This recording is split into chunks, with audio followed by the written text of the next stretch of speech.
The Burlington Town Hall was packed with 2,000 progressive voters expecting socialist solidarity. Instead, they witnessed political patricide.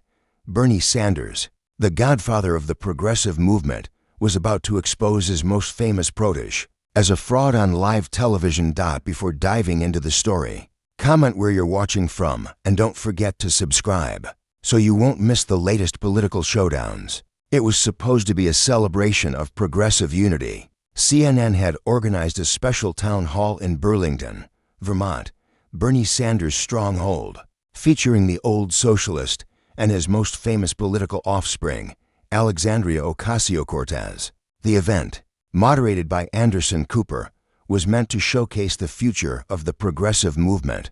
Instead, it would become its most devastating civil war. AOC had flown in from Washington that morning, confident and prepared.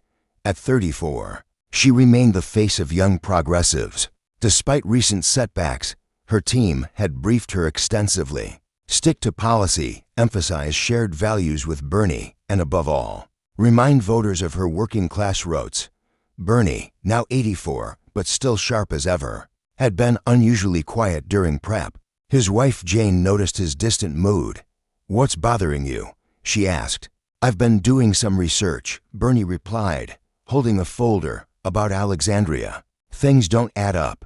The research had started innocently. Bernie's team was preparing for potential attacks from moderates about AOC's background. But what they found troubled the old senator deeply. Property records, school enrollments, country club memberships. The working-class bartender from the Bronx narrative was crumbling under scrutiny. As the town hall began, the crowd was electric.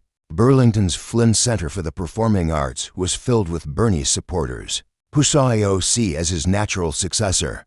Signs reading Bernie and AOC 2020 for dotted the audience. Anderson Cooper opened with softball questions about Medicare for all and the Green New Deal. Both politicians hit their marks perfectly, the crowd cheering their every word. But then Cooper asked a question that would change everything. "Congresswoman, you often speak about your working-class background. How did those experiences shape your politics?" AOC launched into her well-rehearsed origin story. "Anderson, I know what it's like to struggle. My family faced foreclosure. I worked as a bartender to help my mother. I understand working families because I come from one." She turned to Bernie, seeking validation. "Just like Bernie, I grew up poor. We know what it's like to worry about keeping the lights on." That's when Bernie's expression changed. The folder in his lap seemed to grow heavier. He'd given her a chance to be honest, and she doubled down on the lie. "Alexandria," Bernie said slowly, his Brooklyn accent thicker when emotional. "We need to be honest with people, always honest." AOC's smile flickered. "Of course, Bernie. That's what I'm doing, are you?" Bernie's voice carried a weight that made the audience lean forward. "You say you grew up poor. Like me, my family lived in a rent-controlled apartment in Brooklyn. My father sold paint. We didn't have much. That's poor. But you," he opened the folder, "you grew up in Yorktown Heights."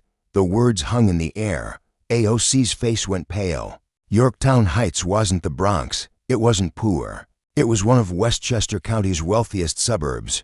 "Bernie, AOC started," but he continued. "Median household income over $140,000. Your childhood home, purchased by your father, was worth $500,000 in the 1990s. That's not poor, Alexandria." The audience murmured. Anderson Cooper, sensing drama, wisely stayed silent. AOC tried to recover. "We struggled. My father died when I was young. Your father was an architect who owned his own firm." Bernie interrupted, pulling out documents. "Kirschenbaum Associates. He designed luxury homes. You went to Yorktown High School, one of the best public schools in New York. Your family belonged to the Yorktown Heights Country Club." Each fact was a hammer blow. The crowd's energy shifted from excitement to confusion, then to anger. "That's not fair," AOC protested, her voice rising. "After my father died, we faced hardship." "Did you work as a bartender?" Bernie asked. "Yes. You know I did." "For how long?" AOC hesitated. "Several years." Bernie shook his head. "6 months. You worked at Flats Fix for 6 months after your startup failed. Not to survive, but while figuring out your next move. You had a Boston University degree and family support. The progressive crowd, who valued authenticity above all, began to turn. Someone shouted, "You lied to us. Bernie wasn't finished." You let people believe you were a struggling bartender who rose from poverty. But you graduated from an expensive university with help from your father's estate. You interned for Ted Kennedy. That's not a working class story, Alexandria. That's privilege. AOC's eyes filled with tears, but not of sadness, of rage. How dare you? I've fought for working people by lying about being one of them. Bernie's disappointment was palpable. I endorsed you because I believed your story. I thought you understood struggle, but you cosplayed poverty for political gain. The term cosplayed poverty would trend for weeks. It perfectly captured what AOC had done, worn working class struggle like a costume. While coming from comfort, my family struggled after my father's death. AOC insisted desperately. Bernie pulled out another document. Your mother sold the Yorktown house for $825,000 in 2016. She moved to Florida, not because of poverty, but to retire comfortably. You visited her at her beach condo last Christmas. The crowd was growing hostile. These were Bernie's supporters who lived paycheck to paycheck, who actually knew poverty. They donated their hard-earned money to someone they thought shared their struggles. You talk about student loans. Bernie continued relentlessly. You had $19,000 in loans for a $200,000 education. You know why so little? Because your father's estate paid most of it. My supporters, they have $50,000. $100,000 in debt with no family help. Anderson Cooper finally interjected. Congressman Sanders, these are serious allegations. They're not allegations, Bernie said firmly. They're public records. Alexandra grew up with a horse. That detail broke the dam. The crowd erupted in boos, not at Bernie, but at AOC, a horse. The ultimate symbol of privilege in a movement, built on working class solidarity. It was my cousin's horse. AOC protested weakly. That you rode at the country club your family belonged to. Bernie shot back. Do you know what my cousins had? Nothing, because we were actually poor. AOC stood up, shaking with anger. You're destroying me. Why? Bernie's response was devastating in its simplicity. I'm not destroying you, Alexandria. I'm revealing you. There's a difference. The audience was in full revolt now. Fraud, someone yelled. Champagne socialist, shouted another. These were Bernie's people, and they trusted his word absolutely. You want to know why I'm doing this? Bernie stood to, his elderly frame trembling with emotion. Because you've made our movement a joke. Every time you claim poverty while wearing $3,000 outfits, every time you cry about struggle from your luxury apartment, you insult actual working people. He turned to the audience. I've been fighting for 60 years. Consistency matters. Truth matters. We can't beat the billionaires by lying about who we are. AOC tried one last defense. I've fought for progressive policies while lying about your background. Bernie thundered. You know what Republicans call us? Limousine liberals, champagne socialists. And because of people like you, they're right. The kill shot came next. You tweeted last month about growing up in a tiny apartment. But I have the real estate listing, Alexandria, for bedrooms, 3 bathrooms, a 2-car garage, in one of the wealthiest counties in America. He held up a photo of her childhood home. It was beautiful, a classic suburban mini mansion with perfect landscaping. The crowd gasped. This wasn't just comfort, it was affluence. This isn't about purity testing. Bernie explained to the audience. I don't care if someone grows up wealthy and fights for justice. FDR was rich, but he didn't pretend to be poor. He used his privilege to help others. You, Alexandria, used your privilege to build a false narrative. AOC was sobbing now, but the crowd had no sympathy. These were people who actually grew up in tiny apartments, who actually worried about keeping lights on. They'd been deceived by someone they'd trusted. I wanted to help, AOC cried out. Then why lie? Bernie asked simply. Why not say, I grew up comfortable and wanted to help those who didn't?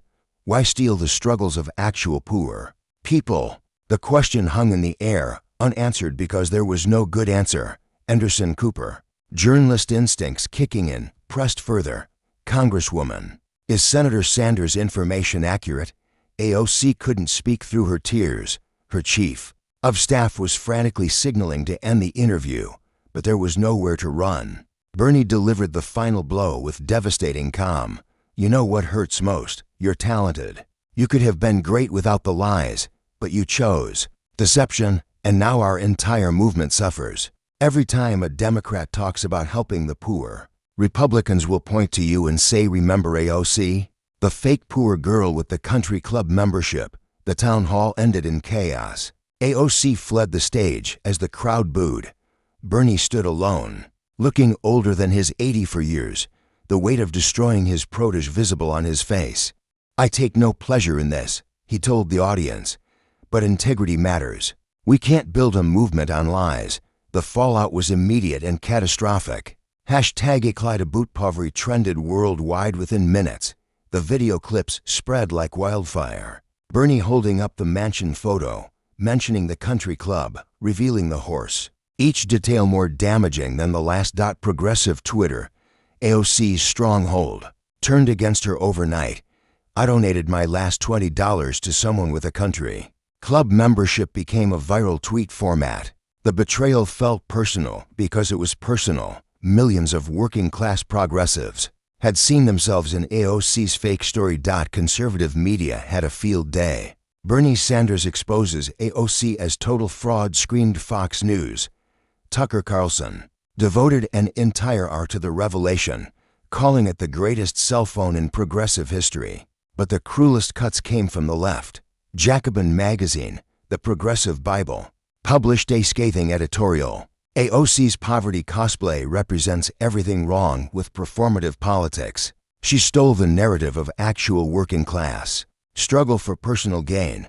The Young Turks, who'd championed AOC for years, were forced to address it. Sankuger looked genuinely hurt. We believed her story. We promoted her based on that story. This is a betrayal of progressive values. In her district, the reaction was volcanic. The Bronx and Queens constituents who'd elected her thinking she was one of them felt deceived. Community meetings turned hostile. You played us, one constituent told her at a canceled event. We thought you understood our struggles. You were just touring them. AOC tried damage control with a Twitter thread admitting she'd simplified her background, but insisting she'd experienced relative hardship. The ratio was brutal. Relative hardship at the country club became an instant meme. Her Democratic colleagues distanced themselves immediately. The squad fractured completely. Ilhan Omar and Rashida Tlaib, who actually had experienced poverty, felt particularly betrayed. She made our real struggles seem fake by lying about hers. Omar told colleagues privately. Primary challengers emerged within days. The most formidable was Maria Gonzalez, an actual former bartender from the Bronx, who'd worked 3 jobs to support her family. I won't pretend to be something I'm not, Gonzalez said at her launch, because I don't need to pretend. The investigations that followed revealed more deception. The bar where AOC claimed to work for years confirmed she'd been there 6 months. The tiny apartment she'd referenced in speeches was a comfortable 2-bedroom, in a safe neighborhood. Even her father's death, while tragic, hadn't left the family destitute as she'd implied. There was life insurance and a successful business. Bernie, for his part, refused to discuss it further. When asked why he'd exposed her, he said simply, "The truth matters. If it doesn't, we're no better than those we oppose." The Vermont crowd that night had given him a standing ovation, understanding that he'd sacrificed a political ally for principle. It was, perhaps, the most Bernie Sanders moment ever, choosing integrity over convenience. Even when it hurt his own movement, AOC's career never recovered. The primary defeat was crushing. She lost by 20 points to Maria Gonzalez, who ran on a simple platform, actual working class, not acting class. The New York Times postmortem was brutal. AOC's fabricated poverty narrative destroyed her political future. In an era demanding authenticity, she offered performance. When Bernie Sanders, of all people, exposes you as a fraud, there's no coming back. She tried pivoting to media, But no network would touch her. The trust was gone. Who could believe anything she said after the poverty lie? Even her book deal evaporated when pre-orders came in at 90% below projections. Years later, political science classes would study the Burlington Town Hall as a masterpiece of political destruction. Bernie had used only public records and simple questions, but the effect was devastating. He'd shown that truth, delivered calmly, could destroy any lie, no matter how well crafted. That the progressive movement, after initial chaos, actually strengthened. New leaders emerged who were genuinely from working-class backgrounds. The emphasis shifted from performative politics to policy substance.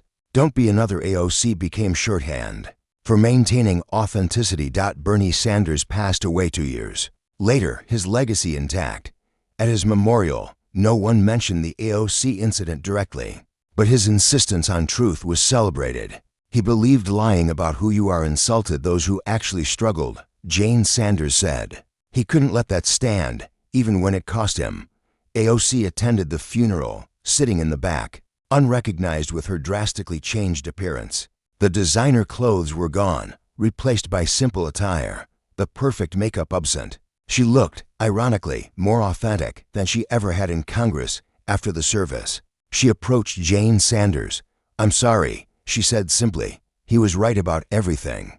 Jane nodded. He usually was. As AOC left Burlington that day, she passed a Bernie mural with his famous quote, "It's not about me, it's about us." She finally understood what he'd meant. Her lies had made it about her, turning a movement about collective struggle into personal brand building. The final irony came years later when AOC, now working as a community organizer making $40.00 a year, actually experienced the financial struggles she'd once pretended to have. Only then did she understand what Bernie had tried to teach her.